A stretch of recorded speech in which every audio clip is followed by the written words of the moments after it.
Bonjour à toutes, bonjour à tous. Merci d'être là aujourd'hui sur le stand de Francis Sport. Nous recevons aujourd'hui Stéphane Eutin et Enki du Foyer. Merci beaucoup d'être là. Bonjour. Bonjour, merci beaucoup. Alors, vous ne savez pas de quoi on va parler, mais en fait, on va parler du contrat e-sportif et du contrat de manière générale qui lie le joueur et le club. C'est vrai que tout à l'heure, on avait fait une petite présentation avec le groupe droit et législation, parce que c'est vrai que chez Francis Sport, il y a un groupe qui est dédié pour essayer de faire avancer de manière institutionnelle certains sujets. Le sujet du contrat e-sportif est un sujet récurrent, hein, c'est un serpent de mer. On en avait parlé déjà il y a 3 ans.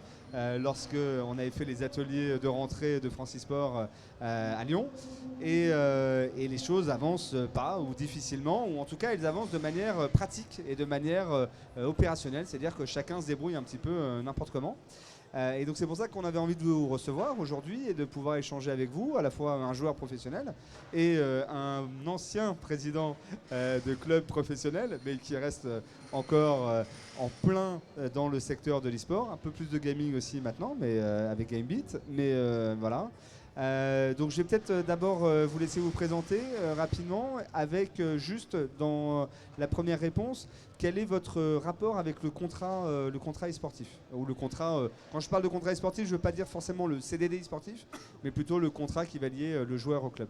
Enki, je te laisse commencer. Ouais, écoutez, bonjour à tous, moi je m'appelle Enki du Foyer, du coup je suis joueur professionnel de Super Smash Bros Ultimate.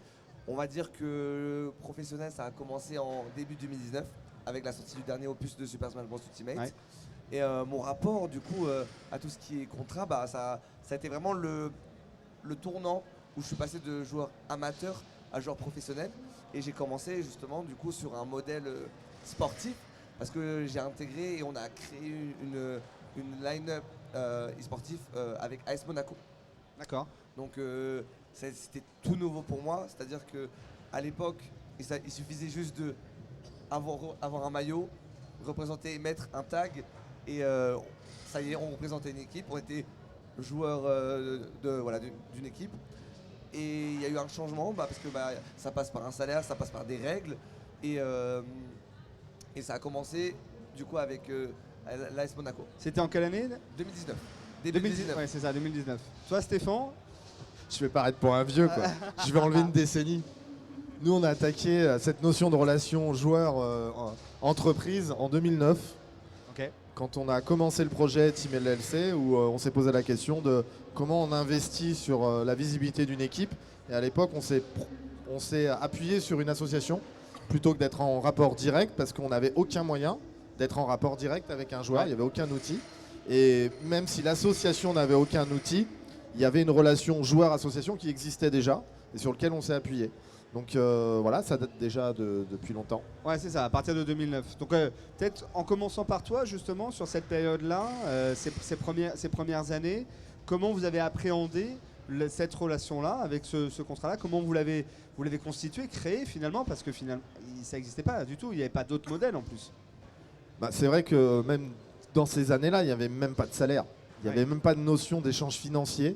Il y avait des récompenses, des cash prizes qui étaient calés aux joueurs, mais qui pour autant, nous on était là plutôt en support, c'est-à-dire on allait défrayer, on allait aider le joueur à aller à sa compétition, on allait payer peut-être les entrées, droits d'entrée des compétitions, mais on n'allait pas au-delà. Jamais on avait une relation financière. Mais en revanche, est-ce que c'était formalisé sur le fait que le cash prize revenait au joueur, ou comme c'est lui qui intégrait directement le tournoi, de toute façon ça passait toujours par On lui? se tapait dans la main. Clairement, faut être réaliste. Ça me parle beaucoup, c'était très verbal. Ouais. Voilà, beaucoup très verbal et ça passe par une relation de confiance, sauf qu'au bout d'un moment, quand on monte d'un stade, il faut protéger les deux parties. Voilà, il y avait des limites à ça et tu l'as dit, il y avait une problématique, c'est qu'à un moment donné, il y a un risque, quoi. C'est-à-dire que moi, j'ai bossé du coup pour un groupe, le groupe LDLC, qui était coté en bourse et j'avais rendez-vous à peu près toutes les semaines avec le service juridique pour ces sujets et toutes les semaines on allait en prison. Toutes les semaines, elle me disait non mais c'est pas possible, là ce que tu nous fais faire, le dirigeant il va en prison, on peut pas. Et en fait on n'avait pas de cadre légal et tout ce qu'on faisait, comme on n'avait pas de cadre légal, le risque était tel que on avait peur en tant que groupe des possibilités de poursuite ou d'engagement juridique derrière. Alors déjà, donc peur du côté du club. Est-ce qu'on avait peur du côté du joueur aussi? Alors, peur, pas tellement, parce que je D'accord. comptais. En fait, c'est. Parce que la relation de confiance c'est était une trop était relation très de forte. confiance, et aussi ça ne tenait qu'à nous. C'est-à-dire que l'accord qu'on avait avec les équipes ou les associations, c'était un plus. Parce qu'on, même en tant qu'individu, on allait participer à ces compétitions, quoi qu'il arrive. C'était juste, voilà, comme l'a dit Stéphane, un support. D'accord. Et donc ce support, à ce moment-là, comment il s'est constitué? C'est-à-dire qu'au début, tu disais, Stéphane, on s'est tapé dans la main, etc. Et donc à quel moment, on parlait tout à l'heure du fait que c'était où il y avait un peu plus d'enjeux, où l'e-sport se professionnalisait. Pour vous, du côté club d'abord, à quel moment ça a basculé et à ce moment-là, qu'est-ce qu'on a fait? Alors moi, c'était 2015. J'ai D'accord. eu un électrochoc en 2015. Alors surtout fin 2014, mon équipe remporte les majors de CSGO. Ouais. Un major de CSGO, donc on reste la première équipe française à avoir remporté un major de Plus CSGO. la seule, mais toujours la première. Plus la seule. Et Mais voilà, à jamais les Vitality. premiers. Comme Et Vitality seront à jamais les derniers parce que du coup, il n'y aura plus de CSGO Sur sur le celle-là, major CSGO. Donc au moins, on aura marqué le coup, Tout à fait. les deux équipes. Mais ça a été un électrochoc parce qu'à ce moment-là, la mise en lumière a été telle qu'on a eu les velléités d'autres équipes. Et là où avant, il y avait un petit peu un marché qui était français, qu'on maîtrisait sur le sujet, on était un peu les seuls, on s'est retrouvé avec des budgets américains et avec des contrats qui sont arrivés de l'extérieur de la France. Et nous, on n'avait aucun outil juridique. D'accord. Donc en fait, les modèles sont arrivés de l'extérieur. Bah, c'est surtout plus que les modèles, c'est que eux avaient les finances, Ouais. là où nous on n'était pas en mode de relation financière. Et donc c'est là où on se dit ok, on doit se mettre aussi en mode de relation financière, on doit payer ces joueurs pour leurs prestations, Ouais. mais comment on fait? Ouais. Et là, c'est là où on se dit bah, on doit avoir une relation contractuelle. Et là, vous y réfléchissez et vous réfléchissez avec ce contrat de prestation de service. C'est comme ça qu'au début, ça se met en place. Bah, c'est là qu'on commence à avoir toutes les solutions, Ouais. mais c'est vrai que le contrat de prestation de service, il n'arrive pas tout de suite parce que comme je le dis, un groupe qui a une vision purement juridique Ouais. interdit complètement l'utilisation de ce type de relation. D'accord. Avec tous les risques qu'il y a derrière, c'est pas possible. Ok. Donc on a dû passer dans une décision de direction du groupe de dire on va passer dans une gestion de risque. Quel est le risque pour le groupe, pour l'équipe, si jamais on a une requalification? Parce que c'était tout l'enjeu de cette prestation qui pouvait être requalifiée. Non, ça c'est vrai, ça viendra justement ensuite sur la question du risque, que ça soit même aujourd'hui par rapport à cette question de qualification. Ma question, elle portait plus sur, à l'époque, on est en 2015, donc là-dessus, par rapport au groupe, qui est un groupe qui est coté, est-ce que, comme le contrat de prestation, on ne savait pas trop ce que c'était, est-ce que les premiers joueurs ont été mis sur des contrats de travail classiques? Non. D'accord. Non, parce qu'en fait, c'est là où on s'est rapproché de nos avocats étant un groupe, Ouais. et que la première enquête a été faite, c'est est-ce qu'il y a un contrat de travail possible Ouais. pour les joueurs? Déjà, un, combien ça coûte? Ouais. Et deux, si on met en place le contrat de travail, ben, on est où? Ouais. On est où dans l'univers du droit du travail? Ouais. Et en fait, on avait zéro solution. Le CDD n'était pas possible. Le CDI, c'était pas du tout quelque chose d'applicable. Je rappelle juste que le CDD e-sportif n'existait pas encore. Oui, On est en non, quand je dis 2015. CDD, je parle du vrai Ouais. CDD qui doit Tout à être fait. justifié Exactement. par une augmentation d'activité ou Ouais. par une mission spécifique. Et ben, c'était pas applicable en fait dans le droit du travail. Ouais. Et toi, justement, comment ça s'est passé là, à Alors ce moment-là? moi, c'est totalement différent. C'est-à-dire qu'on a commencé à établir des contrats quand on a commencé à avoir des demandes. Parce que forcément, déjà, joueur sportif, le statut de joueur sportif, même l'image qu'on a du joueur n'a rien à voir. Les attentes, là j'ai plus parlé dans mon cas, dans le cas de Smash Bros. C'est-à-dire qu'on commence à demander des performances, on commence à demander on doit faire des efforts en fait en tant que joueur que. Bah, en fait, on peut faire cette comparaison comme un animal sauvage. Il a l'habitude à faire ce qu'il veut.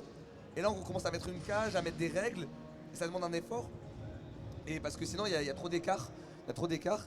Et donc, du coup, on commence à établir un certain nombre de performances, une certaine présence. C'est-à-dire qu'on représente une équipe, mais on ne peut pas parler comme on veut. Enfin, il y a un échange de bons procédés en fait. Ça, c'est les fameuses premières clauses que tu as Voilà. commencé à avoir dans les contrats. Ça, c'est-à-dire que il y a un comportement à avoir quand on représente une équipe, donc sans parler d'aspect financier. Ouais. C'est-à-dire vraiment, on a commencé à faire des contrats amateurs quand on a commencé à avoir des demandes. Sauf que du coup, ces demandes, pour un joueur qui commence de rien, elles relèvent plus de l'effort et ça commence à nous embêter Et donc du coup, la compensation elle commence à se faire au niveau financier. Et après, ça part sur une boucle, un effort des deux côtés, et ça a commencé à partir de là. Donc au début, ça commence des performances, sauf qu'après, il faut savoir gérer la pression. Après, il y a des comportements, et on est en mode, mais je pourrais faire la même chose sans représenter l'équipe. Bon, pourquoi faire? Et là, on commence à demander. Tu parles de tous les questionnements que le joueur peut avoir Voilà. face à un contrat qui lui est présenté, En fait, les contrats, qui a été justement un peu préparé par des clubs comme LDLC. Alors, c'est des scènes différentes hein, quand Bien même. Il faut toujours séparer bien les scènes. Smash Bros n'a pas exactement la même typologie de contrat et Bien la sûr. typologie d'échange avec les clubs que peut avoir LDLC avec CSGO ou avec LoL, etc. à cette époque-là. Mais ce qui est intéressant dans ce que tu dis, Elki, c'est ce côté de qu'est-ce qu'un joueur face au contrat, comment il réagit et qu'est-ce qu'il dit. C'est tout nouveau et c'est pour éviter aussi des écarts des deux côtés. Ouais. Et c'est vrai que moi, en plus, il y a aussi la problématique de l'âge. Ouais, On me dit ça quand j'ai 16-17 ans, ça fait bizarre. ouais, On a un peu ce côté aussi un star à part, mais un peu rebelle. On est en mode, pourquoi on nous demande à ça alors que de base ça partait du jeu vidéo. Je veux juste jouer à mon jeu vidéo. Donc une certaine réticence, tu veux dire, par rapport Voilà, à ça. c'est ça. C'est ce que toi aussi, Stéphane, tu as ressenti quand vous êtes arrivé avec les contrats devant les joueurs en leur disant Nous, maintenant il faut qu'on arrive à formaliser les choses. le contrat, en fait, c'était juste c'était un outil qui demandait par contre en face une structuration. C'est-à-dire qu'on ne pouvait pas appliquer un contrat à une personne physique. Et la difficulté, elle était plus liée aux joueurs et le côté, est-ce que tu as une entreprise? Est-ce que tu as une personne morale qui va pouvoir assumer la relation contractuelle? L'auto-entrepreneuriat à ce moment-là Je sais pas. Et tu avais des équipes en face qui payaient sans aucune justificatif et donc c'était pas un problème, qui comptablement étaient à côté de la plaque, évidemment, avec des risques qui vont avec. Et de l'autre côté, des équipes qui commençaient à se professionnaliser et qui commençaient à demander aux joueurs, les gars, je suis désolé, mais t'as pas de statut légal, je ne peux pas contractualiser avec toi. Et on perdait, c'est à certains moments, des négociations de joueurs parce que au début, certains joueurs ils se disaient non, lui il me paye sans que je fasse d'effort de contrat, pourquoi je le ferais avec toi? Et j'ai un contrat, même s'il n'avait pas de valeur, ils avaient déjà un document. Voilà, pour rebondir sur ce que Stéphane disait, c'est que vraiment, oui, moi dans ma tête aussi, cette professionnalisation, elle a été liée avec le fait de créer une auto-entreprise parce que je ne pouvais pas avoir signé un contrat avec, à l'époque, AS Monaco sans avoir justement au préalable changé de statut. Donc, Et alors à quel moment justement ça évolue dans ton esprit? À quel moment tu acceptes justement de pouvoir plus t'engager à la fois personnellement par rapport à cette structuration que tu dois faire en interne et en même temps, alors est-ce que c'est lié justement à la compensation financière? Alors ça a été en général c'est des motifs très personnels. Voilà, il y a la passion, il y a bien sûr l'aspect financier, mais dans mon cas où c'était un modèle sportif, c'est l'image en fait, l'image du club. AS Monaco, ça parle quand même à plus de gens qu'une équipe qui venait de débuter à l'époque. On prend le cas de Solari, il y a quelques années, c'est beaucoup plus difficile d'accorder sa confiance, alors qu'on a l'AS Monaco qu'on peut faire la comparaison avec les sportifs, tout simplement.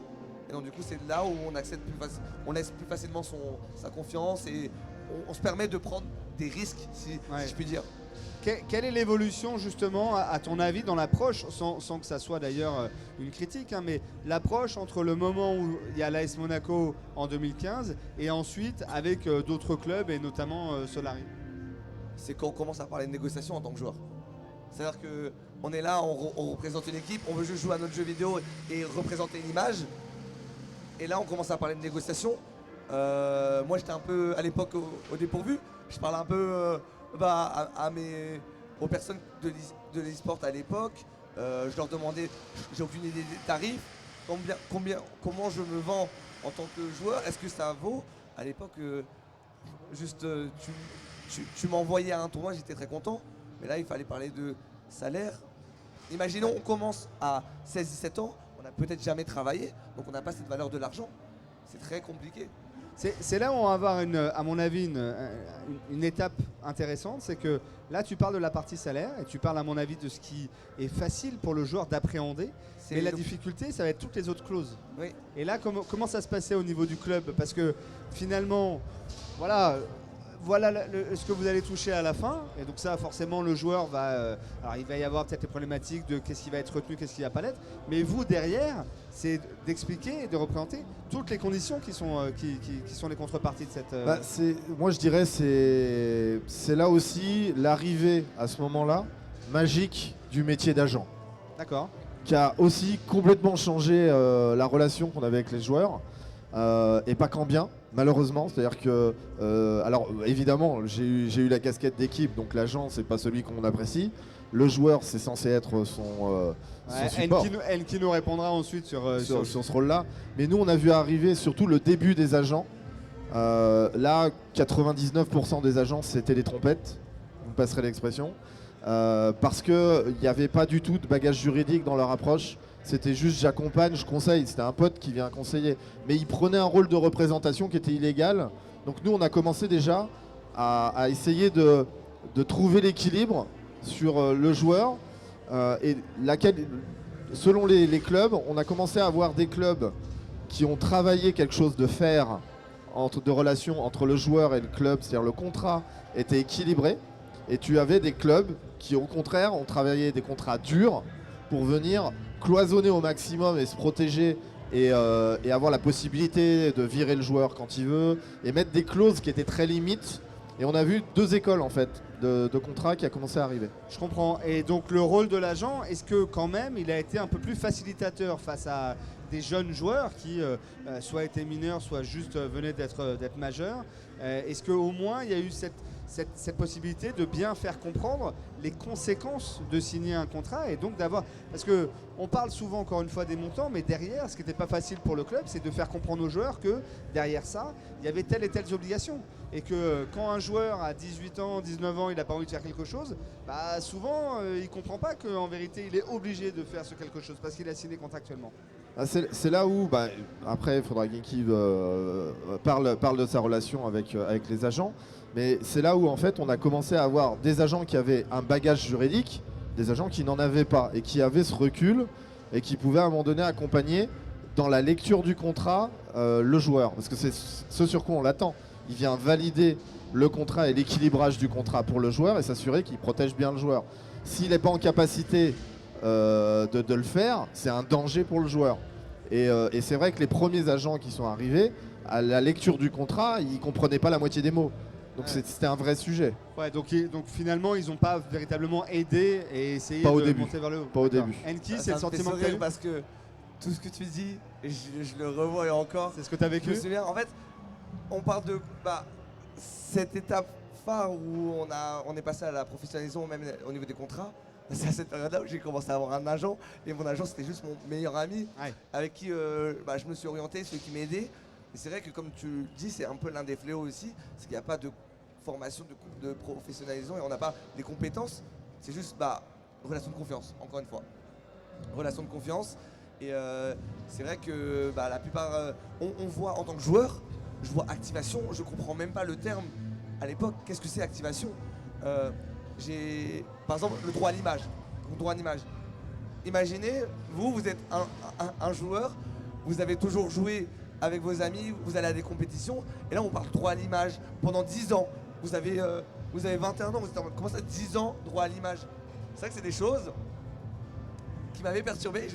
Et est-ce que là, justement, ton agent / meilleur ami t'a expliqué ça? Est-ce que tu l'as compris à cette époque-là? J'ai eu de la chance d'avoir eu un bon entourage, des personnes qui connaissaient des avocats, donc mon agent en soi, il avait des avocats dans son entourage où il pouvait justement avoir un conseil. Et d'ailleurs, je le remercie pour ça. Et c'est vrai que je suis bien conscient que la plupart des gens signent un peu au hasard. En fait, ils font une balance. Qu'est-ce qui est mieux pour moi et c'est quoi les risques? Et en fait, c'est plus de qu'est-ce que je gagne par rapport à qu'est-ce que je risque que juste la compréhension totale du contrat. Et ce qui pourrait être amusant, c'est qu'en fait, l'arrivée de ces agents qui n'avaient pas suffisamment de compétences, mais qui pouvaient faire une lecture ou se référer à des collègues, en face, ça a généré une complexification des contrats juste parce qu'on a exploité ça. Ok, tu veux faire l'agent, pas de problème, bonne chance. Mon contrat, il fait 12 pages de plus. Et là... Alors, justement, partons sur la complexification, ça veut dire une période un peu plus récente. Arrivons juste sur la question du CDD e-sportif. Il tombe à ce moment-là, donc on arrive en 2016-2017. Est-ce qu'il y a eu un impact, d'abord pour toi Stéphane en tant que club, est-ce que l'arrivée de ce contrat-là a eu un impact sur la proposition de contrat e-sportif ou la relation avec les joueurs? Clairement, le premier impact, il était dans notre logique de risque de requalification. Avant, on avait un risque de requalification, mais on ne savait pas en quoi. C'est-à-dire que même si on voulait nous requalifier, il fallait leur dire, ok, dites-nous en quoi, parce qu'en fait, on n'a pas trouvé. C'est-à-dire que le CDI, il ne le signe pas, le joueur. Et on ne peut pas avec les règlements de tournoi. Voilà, donc c'est quoi la relation qu'on a? On n'avait pas d'outil. Là, tombe un outil, on dit, on vous a mis un outil, il est pour vous. Presque on l'a dessiné comme si c'était nous qui l'avions en plus désigné. Vous avez l'outil, donc le risque de requalification, il est là. Vous avez le CDD spécifique. Donc pour nous, ça a changé la donne, parce qu'à chaque ta gestion de risque, elle est déjà beaucoup plus forte. Le risque est plus fort d'aller vers ce contrat. Donc on a joué le jeu d'aller chercher l'agrément, parce qu'il faut un agrément pour opérer ce contrat. Mais là où c'est amusant, c'est que avoir l'agrément augmentait le risque du coup, parce que comme tu as l'agrément, c'est encore plus facile pour toi d'avoir ce contrat. Donc pourquoi tu le fais pas, en gros? Et on a commencé à opérer les contrats. Et on a essayé. Et très vite, on s'est heurté à la complexité du droit du travail et à la RH. Et notamment, c'est les premiers contrats où ma RH s'est arraché les cheveux parce qu'il fallait faire signer des contrats en turc. Il fallait faire signer des contrats dans les langues.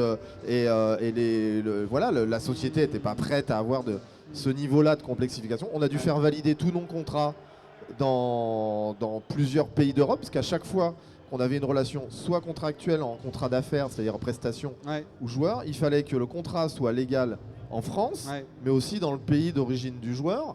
Donc il fallait faire valider par un avocat à l'étranger. Ça a coûté une fortune au groupe. Et du coup, les clubs, ils se sont bien gardés de se passer les contrats entre eux. Donc chacun construisait sa stratégie contractuelle et il y avait mis le financement qu'il voulait y mettre. Et je me souviens, on avait eu sorti un budget de plus de 30 000 euros. Alors à l'époque, c'était énorme parce que on avait peut-être 150 000 euros de budget à l'année.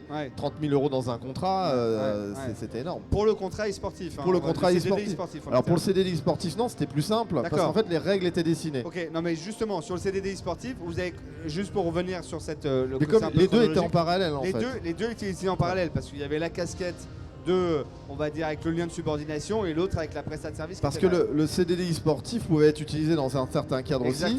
Et avec l'étranger, ça a amené une autre complexification encore, où on ne pouvait pas faire signer un étranger sur son sol quand il jouait à distance.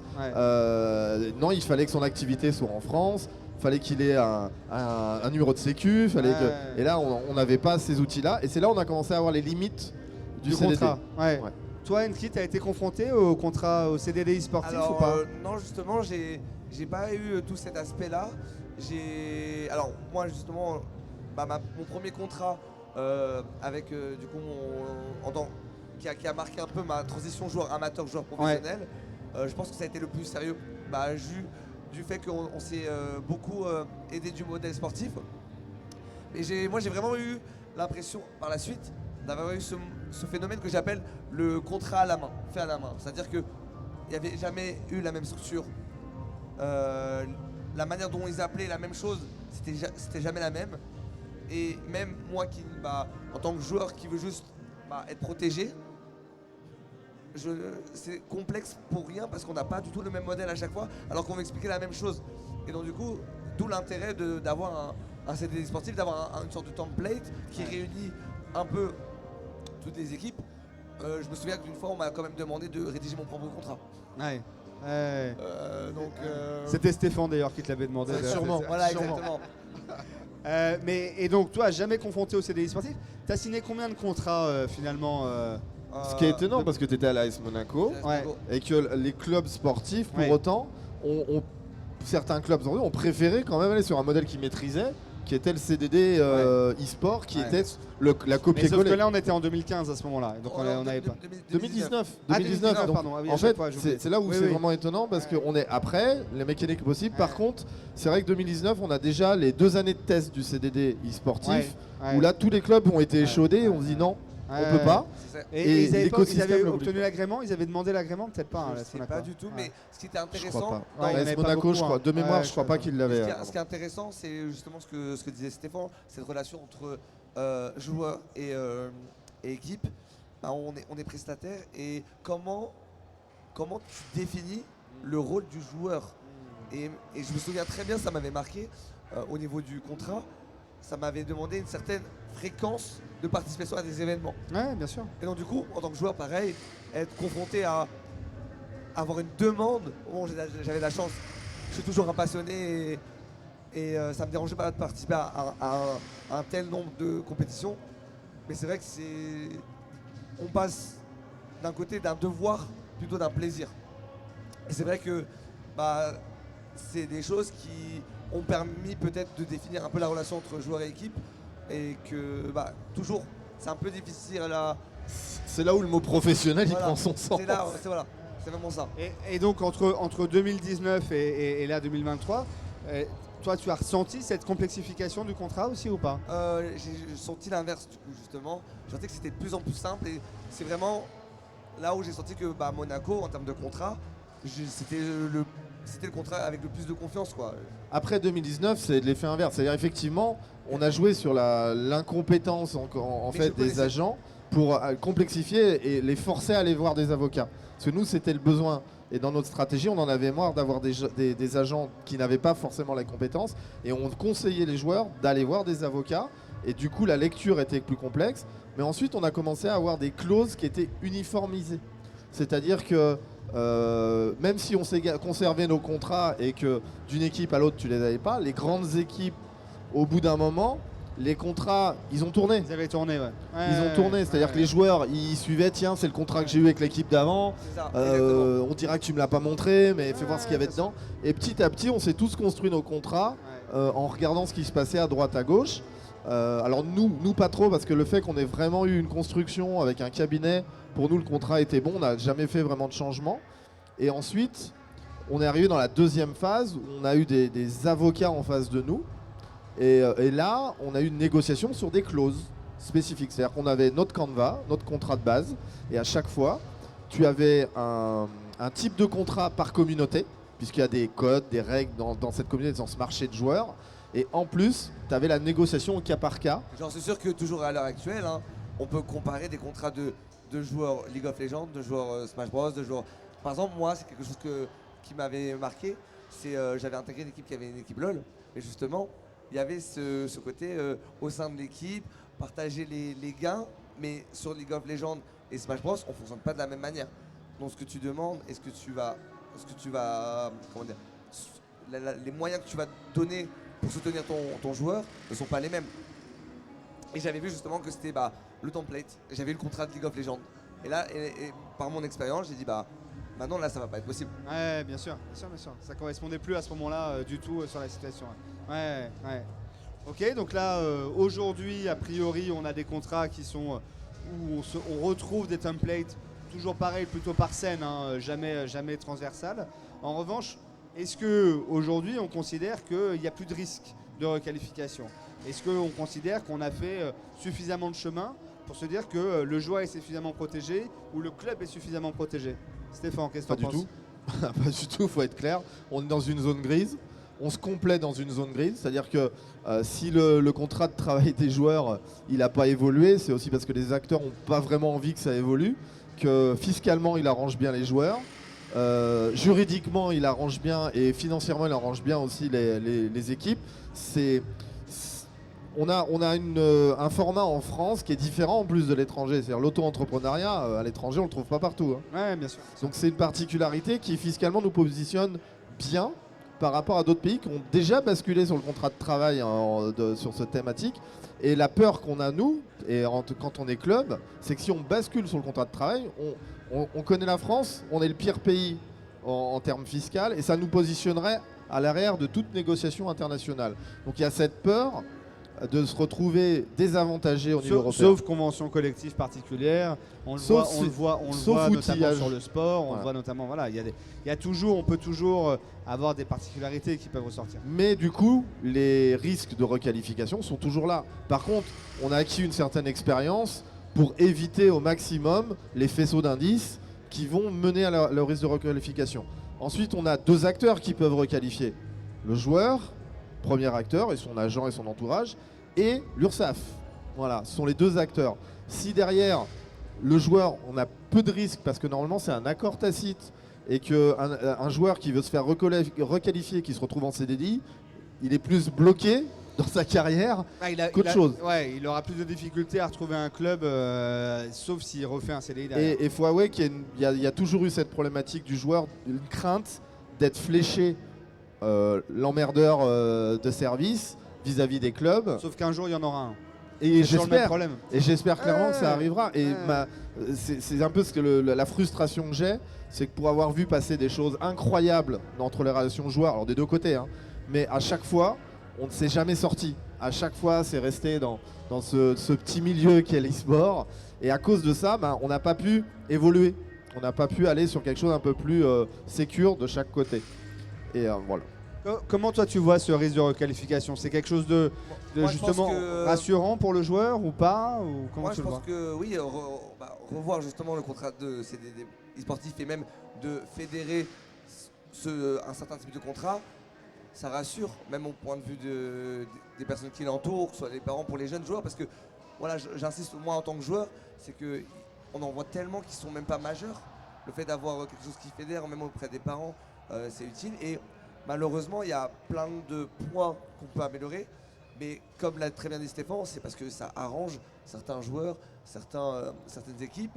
Et on va pas se mentir, moi je parle en tant que joueur, des équipes qui, dû à la non-expérience des joueurs, vont profiter d'un joueur gratuitement, on va dire, et même dans l'autre sens, des joueurs qui connaissent les prix, ces prix où on va peut-être un peu abuser, et ils vont abuser du fait que des équipes ne connaissent pas les prix du marché.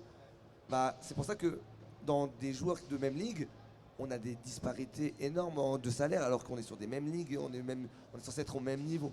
Ouais, je comprends. Est-ce qu'en revanche, ce risque de requalification dans les négociations avec les clubs, c'est déjà arrivé que ça soit utilisé? Est-ce que vous avez déjà entendu, vous ou d'autres, un côté, non mais là on arrive à un point de blocage, si c'est ça, on part sur la requalification? Est-ce que c'est un moyen de pression d'un côté ou de l'autre? Oui, je pense. Je pense de toute manière. Je t'avoue, j'ai pas eu cette chance. Mais j'en suis fier. Tu aussi l'aurais dit, vas-y, vas-y, j'aimerais bien tester j'aimerais mon bien. contrat que j'ai payé 30 000 balles. C'est limite, des fois, je me posais la question, j'avoue. Mais non, c'est simplement, comme je te dis, on s'écartait d'un maximum de faisceaux d'indices. Pas de manière tricky, mais de manière logique. C'est-à-dire qu'à un moment donné, la relation de subordination, tu as des points bien spécifiques. La subordination, où à un moment donné, tu vas lui dire, tu commences à telle heure, tu finis à telle heure, tu fais telle chose. Si tu as ça et que tu as un rythme qui correspond à du travail, automatiquement, tu as un fléchage, l'URSSAF, il te tombe dessus, tu es mort.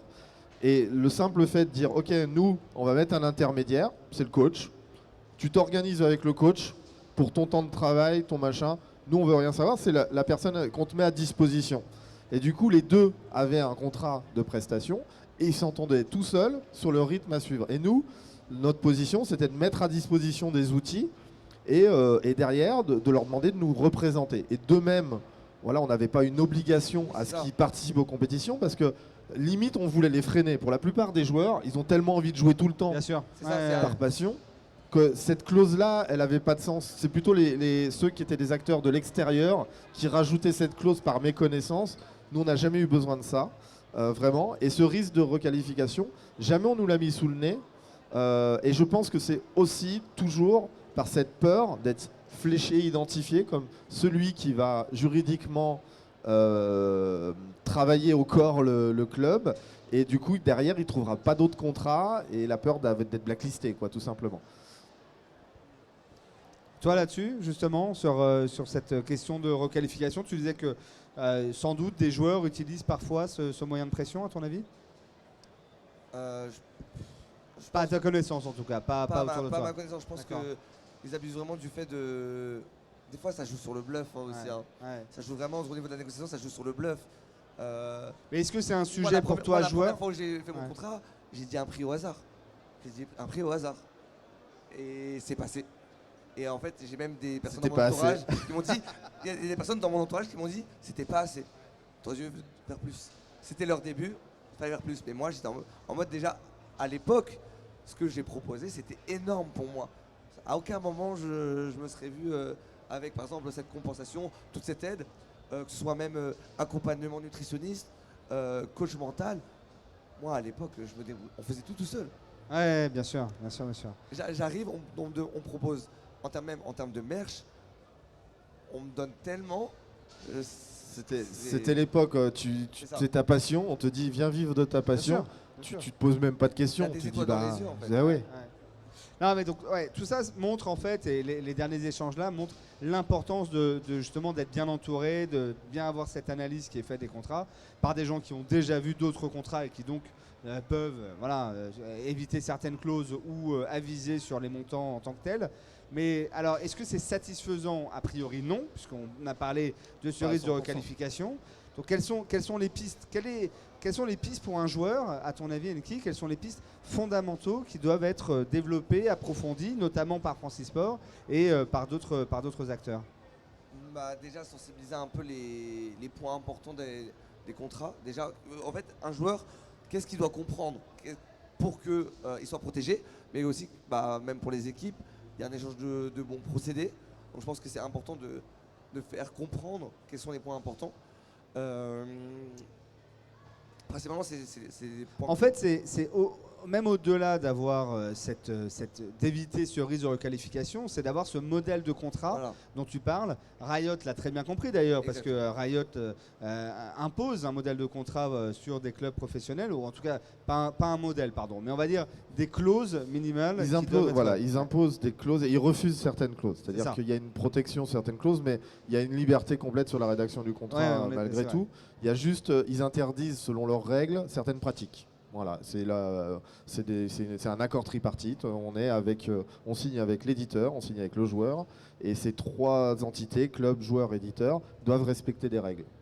Et justement, sur une scène comme Smash, est-ce que ça serait quelque chose qui serait plus rassurant de se dire, bah voilà, on peut avoir une sorte de modèle de contrat sur lesquels on piocherait ensuite les différentes Bien clauses? sûr.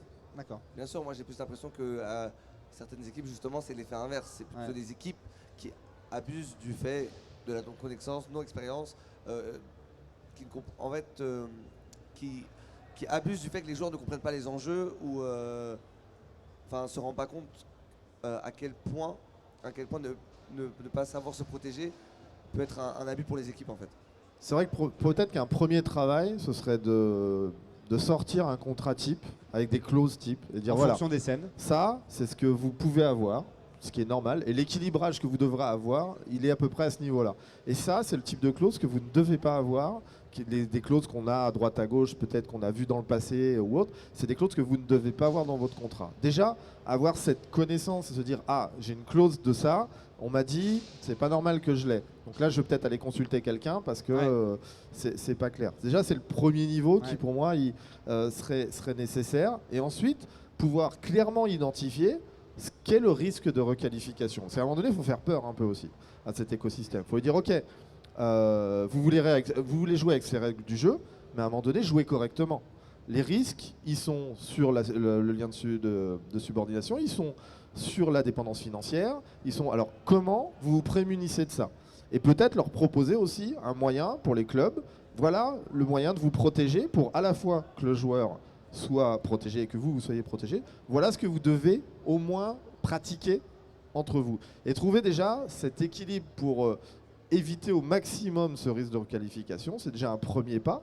Et ensuite, travailler à comment, avec tout ça, on arrive à évoluer vers une règle du jeu du droit du travail, parce que ça reste un travail, et comment on peut jouer sur une convention, comment on peut jouer sur un accord de branche, et comment on peut jouer vraiment sur la rédaction d'un contrat qui prenne en compte les pratiques et les protections de chaque partie.